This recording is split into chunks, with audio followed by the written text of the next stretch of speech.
Boston, looking for history, looking to separate themselves from their longtime nemesis, the Lakers, and win championship number 18 while Dallas was trying to keep it alive. We pick it up 2 minutes to go in the first quarter. This was a close game, Jay, and then it wasn't. Jaylen Brown, a huge part of the action. Yeah, you can just tell right out of the gate the sense of urgency, the defensive discipline.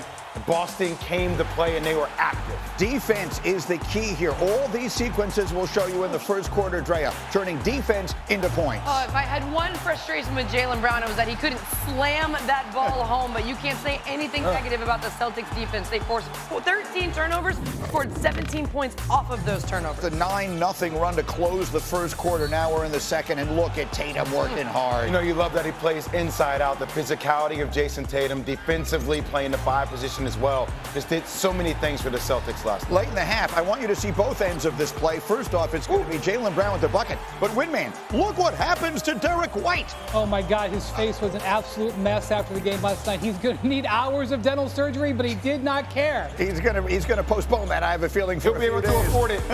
That's right, Derek White responding in a big way, knocking down the 3 Celtics by 18. Now we're 20 seconds to go. This is where they really put the game away, right at the end of the first half. Huge sequence. Tatum with a 3. Then 4 seconds in the half. Peyton Pritchard, do your thing. 4 seconds to go. Missed free throw. Horford the rebound. Here's Pritchard. He loves these. Puts it up half court of the buzzer. Bang! Pritchard at the buzzer with a three-pointer. He's done it again. Jay Will, is anyone better at anything than he is at that? Yes, Mike Breen actually calling it before it actually happened. I can't even describe the sound in the building last night. That was peak Boston. And it was basically over. The rest of the way was a 24-minute coronation. Here's Tatum, Boston up 22 after the free throw. 5 minutes left. It's still 22. The Celtics can feel it. Tatum would finish with 31 and 11. Kyrie Irving, when it's all over, giving love to the other side. Boston just has not been his place. Classy there, exchanging greetings with everybody, but throw deuce up in the air. Oh, congratulations to the Celtics. They are the champions. Jaylen Brown is your Bill Russell Finals MVP. The Celtics win it going away. It's their 18th championship, the most of any team in basketball history. And afterward, here's the dynamic duo. What does holding this trophy mean to you? It was a full team effort, and I shared this with my brothers and my partner in crime, Jayson Tatum. He was with me the whole way, so we shared it together. It's a surreal feeling. We did it. We did it! Oh my God, we did it.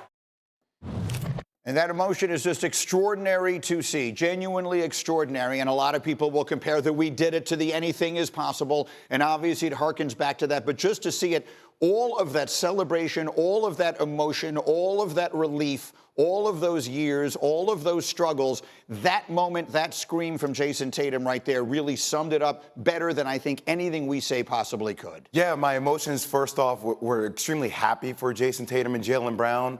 But my brain automatically went to applauding Brad Stevens. Like, Brad Stevens, the guy that moved from the head coach to the GM position, the guy that decided through all the turmoil to stick with these two when everybody in the world wanted to break these two up, to add some of the additional pieces of Porzingis, to let go of Marcus Smart, to add the addition of Drew Holiday. He's turned this team into a powerhouse, and I think he deserves a standing ovation this morning. Yes, the players deserve all the credit, but the mentalities that he pieced together to lead them to this point, Brad Stevens is a genius. Now, every move he has made has turned to gold, particularly when he broke up, to at least some degree, that team that was in the final just 2 years ago, trading away Marcus Smart. A lot of people didn't like it at the time, but you see the way that it turns out making sense. And Drea, I know there's if we could put the tweet up on the screen that Drea was asking about this morning. It really is how it started and how it's going. Look at those two. They look like they were about 11 years old in that picture on the top. They are such babies, like classic haircuts for the time being, so we're not going to give them a hard time. And then look at the growth. I mean, the ability to give a dynamic duo or a trio or whatever, to give them time We don't see that in the NBA. How many teams have put together a big three, whether it was a season ago or 2 seasons ago, and we want immediate results? The Celtics, Jaylen Brown and Jayson Tatum have shown us that it doesn't always happen immediately. In fact, it rarely happens immediately, but when it happens the sweetest is when you give it time. The way those two performed side by side throughout the finals and shouldered the weight of this team, that's special, but it's a result of the time that they've put in. I got it. They're actually the kid in play of the NBA. There you go. Kid in play. There you go. I was thinking that. I didn't want to say it. Similar. Yeah, go ahead. They were just really, really savoring it last night. I mean, Jaylen was very, very sort of subdued, just sort of turned in, just sort of looking at the trophy. As you saw there, Jayson was extremely emotional in the locker room after the game. Nobody was more engaged in the moment than Jayson was, totally celebrating it together.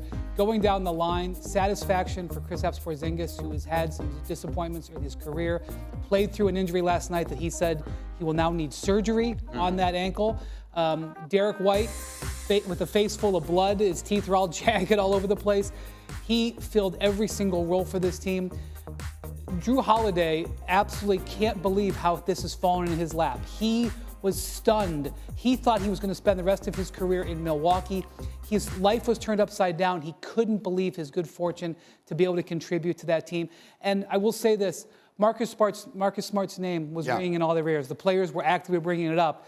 It was the brilliant Marcus Smart trade that helped get this team together, but they sort of were acknowledging him because he signifies the long journey that they had to get to this point. McNutt is up with us early. She was there last night. Monica, again, all of these are great storylines. At the end of the day, this is about Jayson Tatum and Jaylen Brown more than anything else, finally getting it done. 100%, Greeny. And I think the moment that Jaylen Brown was awarded the Finals MVP trophy and he made it a point to talk about the experience alongside Jayson Tatum, it just kind of shows you the growth of this organization together, right? To Drea's point, you don't have the chance for it to happen that way that often. But I think the other part about it, too, is while I'm sure they would have loved to get this done in 2022 or prior to this point, I don't know that they could have, right? Like we talk about the brilliant moves that Brad Stevens makes, but we talk about also the fortitude and the ability to respond.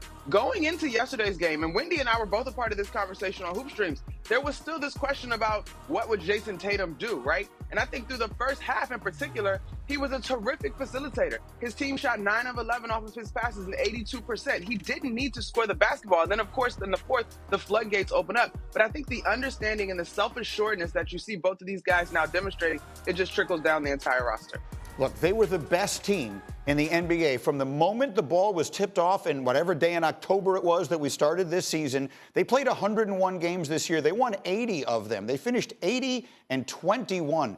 And we'll put up statistics as the day goes on that shows that their domination of the entire league this year, of the Eastern Conference with a 14-game cushion when the regular season was over, of their record against the West this year, which was thoroughly dominant in every way, for all we want to talk about how much better we think the West was than the East. They ran through this postseason losing only 3 games and never really being challenged. We're going to talk about the Mavericks. We're going to talk about them falling short. We're going to talk about Kyrie and Luka.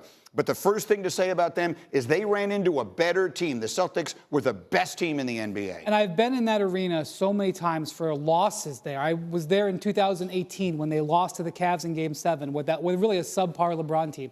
I was there 2 years ago when it was the other different colored confetti that was on the floor, when Steph Curry was holding that trophy and having his crowning moment, and the Celtics were thinking that they had missed a huge opportunity. They didn't know if they would be back.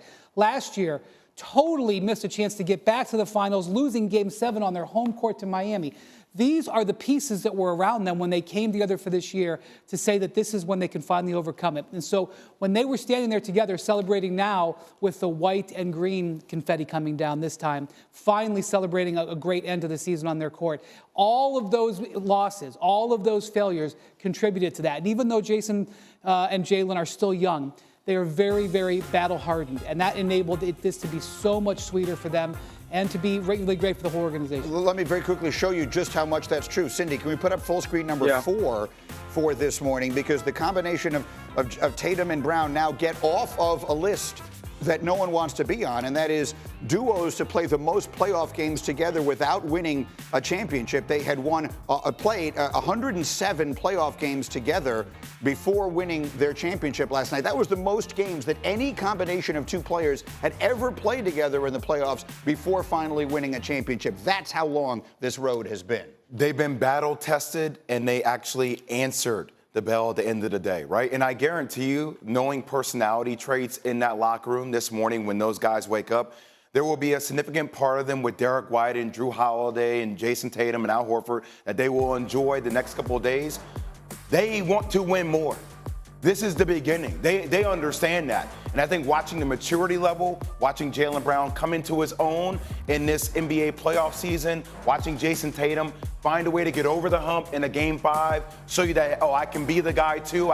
By the way, he was in the shooting slump for the entire NBA playoff series. Yeah. So, that's why I know we're going to talk about it. Winning one is incredible. But that's the point of this team. They can win multiple. They have that type of talent on the court. I was thinking the same thing. I'm like, they won in this fashion, and Jayson Tatum didn't even shoot the ball well. And we talk about Drew Holiday and his connection to his teammates, his cutting, the way he offensive rebounds. He is the glue to this team.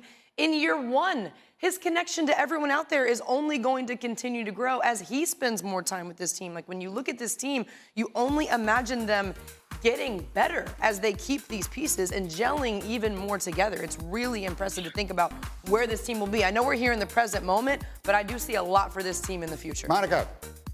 So I think we've mentioned all these pieces, but I also think we got to give a nod to Joe Mazzulla, right? In his second year in this role officially as well. And I think one of the best pieces of audio that we got from our radio team, PJ Carlesimo, Mark Kessinger, and George Sedano, they actually had the chance to ask Jaylen Brown about the expectations and, frankly, having 3 coaches in the span of 4 years and what the challenges of that have been like. Of course, Jaylen, very statesman and a competitor, he acknowledged the challenge of it, but he also talked about the blessing and the curse, right, in terms of being able to learn. But ultimately, Joe Mazzulla, to get collective buy-in, right, as a guy that didn't play in the NBA, from these big-time NBA superstars, to really be able to have the pieces that complement how he wants to play. At some point during this season, we all lamented the amount of threes that this team took, but ultimately, he's able to put his fingerprint on this team in terms of how they play, and they buy in, and the results speak for themselves. Can I just say, 10 years ago, Joe Mazzulla was at a D2 school called Fairmont State 10 years ago. And he just got Jayson Tatum and Jaylen Brown, not Ime Udoka, not with Marcus Smart. He got them over the hump over the last couple of years, the way he's coached these guys. A D2 coach to a world champion NBA coach in a 10-year span. And 2 years as the head coach and taking over under extremely complicated circumstances. Yes, I mean, to the victors go the spoils, and there's more than enough credit to go around. Very quickly also on the dynamic duo. Again, this is where my mind is today in most every way. They all deserve the credit. But this is about Tatum and Brown. The bottom line of it is this, and you've said it multiple times. Winning a championship is supposed to be hard.